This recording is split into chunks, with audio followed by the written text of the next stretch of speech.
Astăzi vreau să discutăm puțin despre încărcătura de rod, adică câte fructe avem noi pe o ramură. În cazul de față discutăm despre un măr, da? Și observăm că în aceste părți avem țăpușe.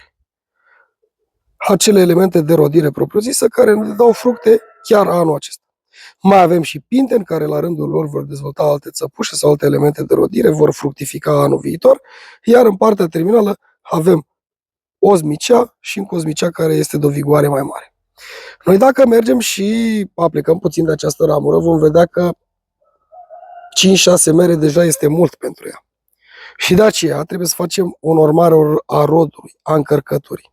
O luăm din partea terminală către interior și găsim un element de trecere, în cazul de față această țăpușă, unde nu facem nimic altceva decât să facem o secțiune, adică am făcut o tăiere de trecere, noi nu vom mai avea încărcătura vegetativă și nici rodul pe care l-am dat jos și astfel ramura va putea să susțină, dar totodată va putea să hrănească toate aceste elemente de rodire. Și de aceea este important ca noi să facem aceste normări ale rodului în coronament și din foarfecă, nu numai cu mâna, sau să mergem pe această programare genetică a pomului atunci când el își face normarea rodului singur. Cel puțin în cazul mărului și în cazul părului trebuie să ținem întotdeauna cont de greutatea care se creează pe aceste ramuri, iar noi să venim și să intervenim astfel încât ramura respectivă să fie echilibrată.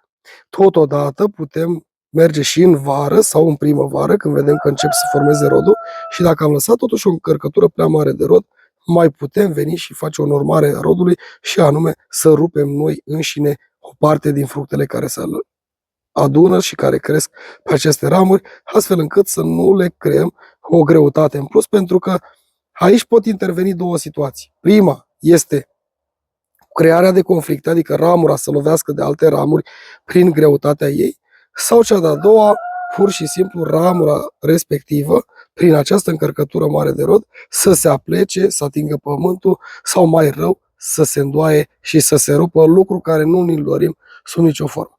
Așa că de fiecare dată când întâlnim această situație, noi trebuie să calculăm, să vedem cât rod lăsăm pe ramuri.